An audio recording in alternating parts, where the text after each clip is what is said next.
Good morning, students. Today I will be starting with a new chapter, Ionic and Osmotic Balance. This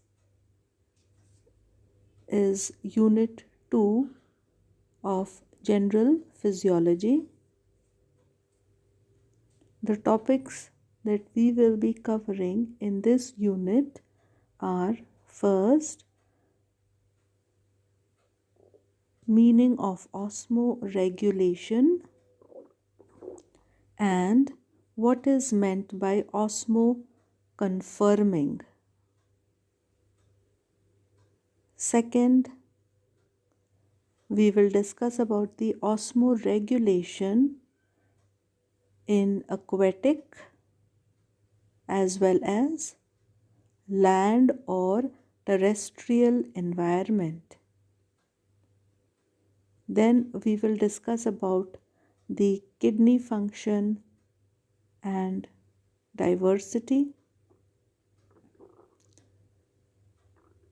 Then we will discuss other osmoregulatory organs, and at the end we will discuss about the excretion of nitrogenous waste. आज हम general physiology का second unit start करेंगे. इस topic का नाम है ionic and osmotic balance. इस unit के अंतर्गत हम स्टडी करेंगे ऑस्मो रेगुलेशन की डेफिनेशन और उसका क्या मतलब होता है, ऑस्मो कन्फर्मिंग की डेफिनेशन, ऑस्मो रेगुलेशन किस प्रकार से एक्वेटिक यानी कि पानी के जीवों में, जलीय जंतुओं में किया जाता है, और टेरेस्ट्रियल यानी कि स्थलीय जंतुओं में किस प्रकार से ऑस्मो रेगुलेशन किया जाता है. तीसरा टॉपिक इस चैप्टर में हम करेंगे kidney function and diversity.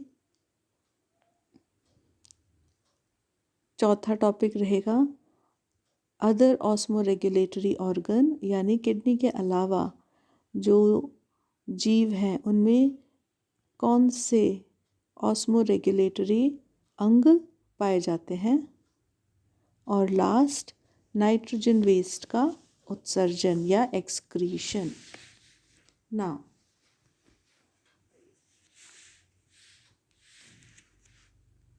osmoregulation balances the uptake and loss of water solute. What is meant by osmoregulation? Osmo means pertaining to the osmosis or salt concentration, and regulation means how we can balance the salt that is present in the cell. जब हम osmo regulation की बात करते हैं तो यह दो शब्दों से मिलकर बना है, ऑस्मो और रेगुलेशन. ऑस्मो का मतलब होता है ऑस्मोसिस से, यानी वाटर की क्या कॉन्सेंट्रेशन है किसी एक सेल में, वाटर और सॉल्ट का जो बैलेंस है उसे हम ऑस्मोसिस कहते हैं. और इसका जो नियमन होता है, कंट्रोल किया जाता है वाटर और सॉल्ट बैलेंस के बीच में, इसे हम कहते हैं रेगुलेशन. तो osmo regulation and osmotic balance are important bodily function resulting in water and salt balance.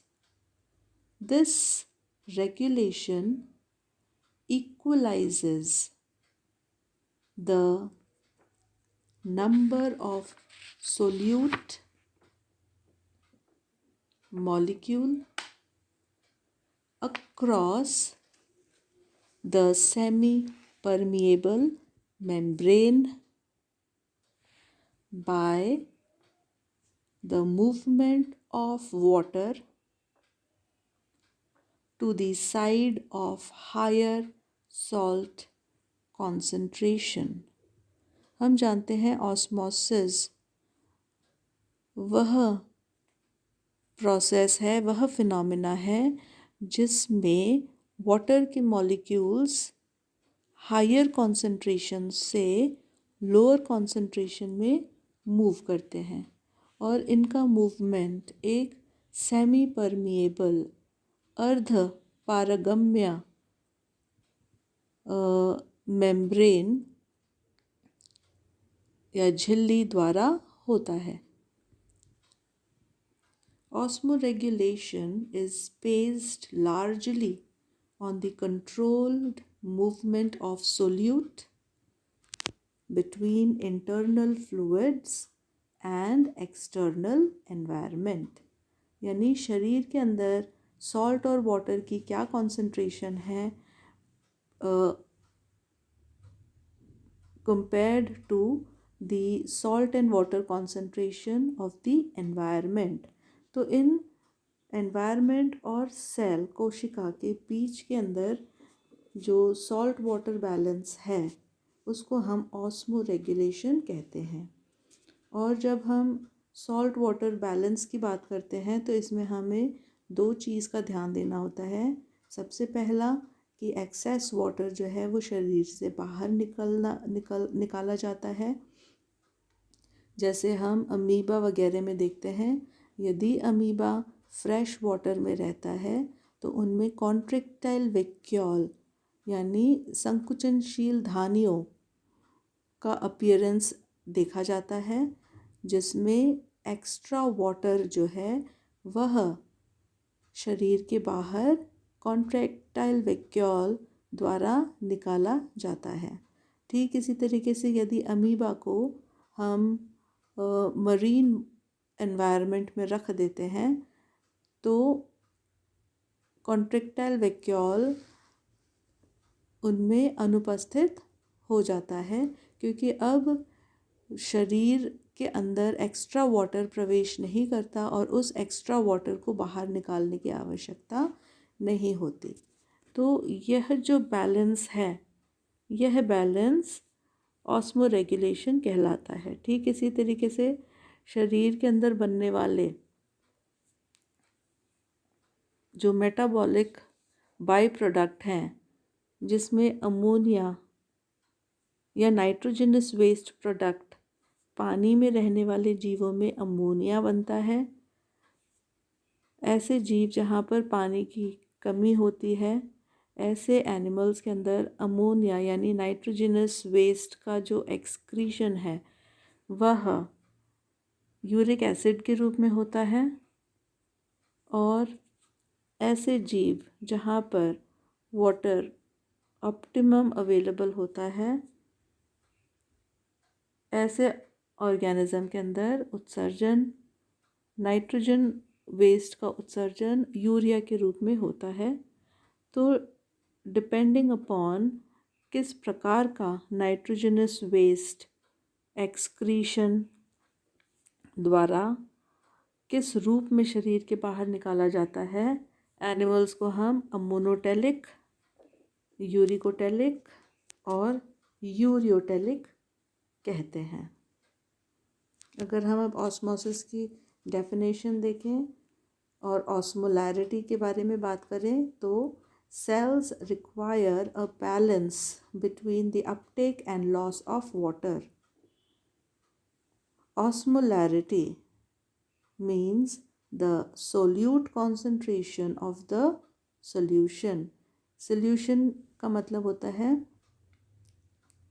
कुछ सॉल्ट्स जो कि किसी सॉल्वेंट के अंदर डिज़ोल्व होते हैं। यह सॉल्वेंट वाटर हो सकता है या कोई अन्य माध्यम हो सकता है। तो किसी सॉल्यूशन के अंदर सॉल्वेंट होता है और सॉल्ट उपस्थित होता है जिसको कि हम सोल्यूट कहते हैं। तो ऑस्मोलैरिटी का अर्थ होता है उस सॉल्ट की या उस सोल्यूट की कॉन्सेंट्रेशन जो किसी सॉल्यूशन के अंदर घुलित रूप में उपस्थित है। So we can say that osmolarity is the solute concentration of a solution. It determines the movement of water across a selectively permeable membrane. Or we can say that osmosis is the diffusion of water across a membrane in response to osmotic pressure caused by an imbalance of molecules on either side of the membrane. हम osmosis को हम diffusion के द्वारा हम define कर सकते हैं जिसके अंदर वाटर जो है वह मूव करता है, वो गति करता है उस दिशा में जहाँ पर ऑस्मोटिक प्रेशर के कारण इम्बैलेंस स्थापित हो गया है और यह पानी, यह मॉलिक्यूल हाई कॉन्सेंट्रेशन से लो कॉन्सेंट्रेशन की तरफ बढ़ता है।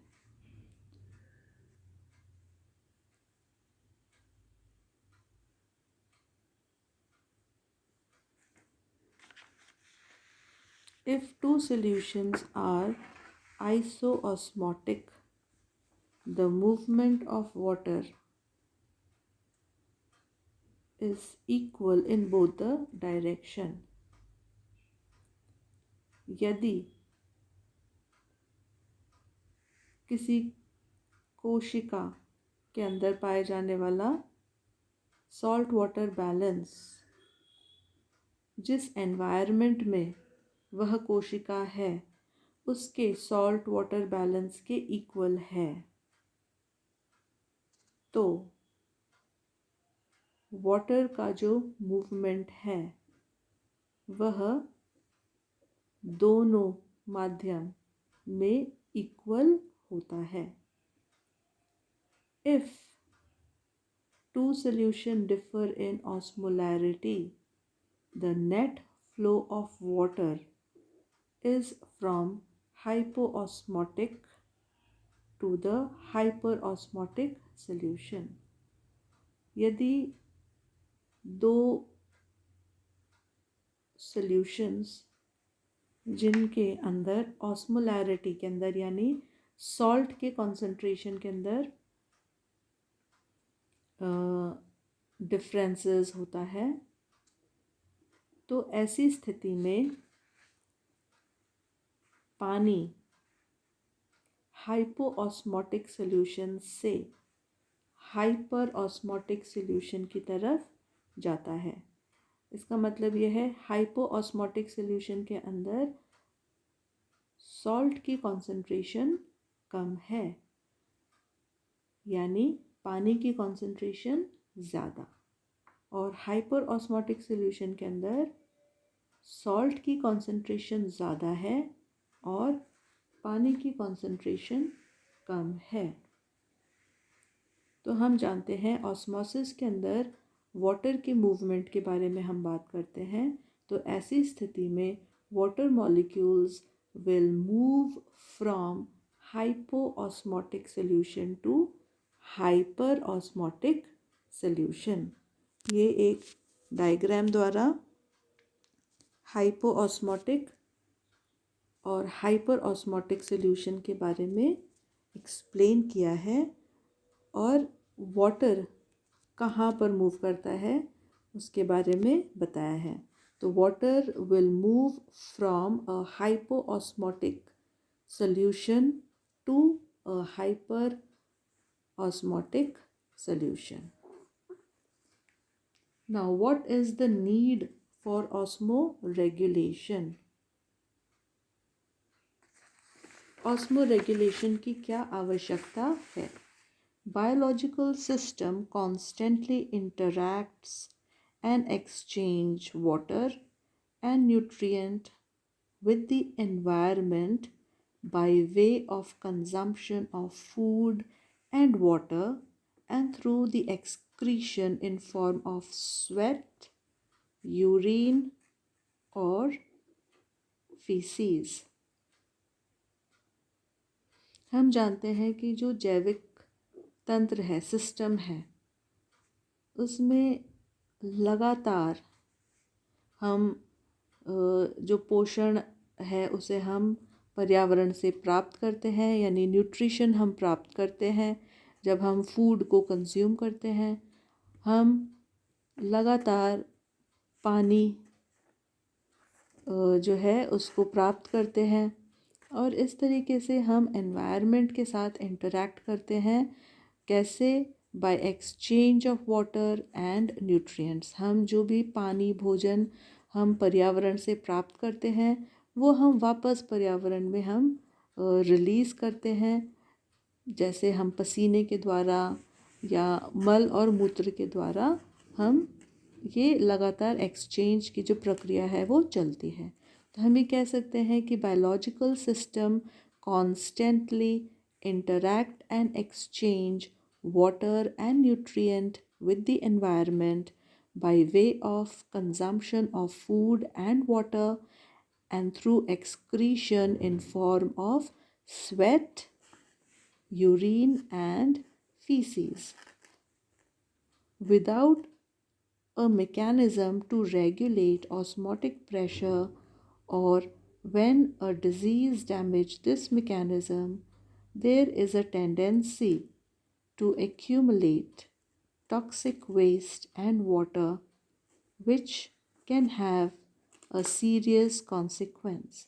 और यदि हमारे पास कोई मैकेनिज़्म नहीं है, कोई रेगुलेशन सिस्टम नहीं है, तो कई स्थिति में, जैसे कि बीमारी की स्थिति में, ऑस्मोटिक प्रेशर जो है वो हमारा बिगड़ जाता है और हमारे जो मैकेनिज़्म हैं वह भी इम्बैलेंस हो जाते हैं। और ऑस्मो रेगुलेशन में जब इम्बैलेंस हो जाता है तो हमारे शरीर में टॉक्सिक पदार्थों का जमाव होने लगता है।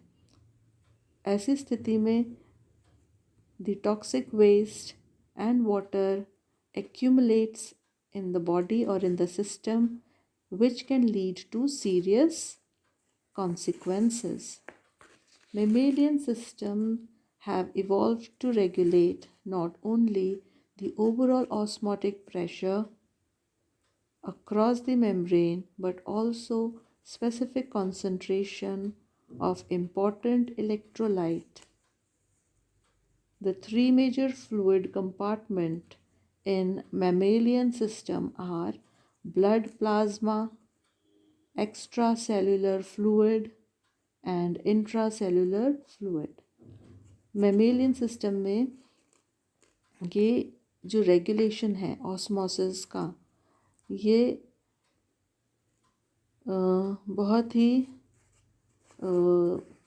सुचारू रूप से, बहुत ही एफिशिएंट तरीके से बॉडी के अंदर तीन मुख्य फ्लूइड कंपार्टमेंट के द्वारा ये किया जाता है। मैमल्स के अंदर हम जानते हैं कि ब्लड प्लाज्मा उपस्थित है जो कि तरल है, एक्स्ट्रा सेलुलर फ्लूइड उपस्थित होते हैं और इंट्रासेलुलर फ्लूइड उपस्थित होते हैं। इन तीनों फ्लूइड कंपार्टमेंट्स के द्वारा मैमल्स के अंदर जो ऑस्मो रेगुलेशन है वो बहुत ही बखूबी से किया जाता है। Mammalian system has evolved to regulate the overall osmotic pressure and specific concentration of electrolyte यानी कि salt की concentration in three major fluid compartments. First, the blood plasma, second, extracellular fluid, and third, the intracellular fluid. Now, as I told you that osmoregulation means to uh, strike a balance between the salt and water. Osmoregulators, they expend energy to control the water uptake and loss in hyperosmotic or hypoosmotic environment. But osmoconformer consist only some marine animals and are isoosmotic with their surroundings and do not regulate their osmolarity. Osmoconformers are those animals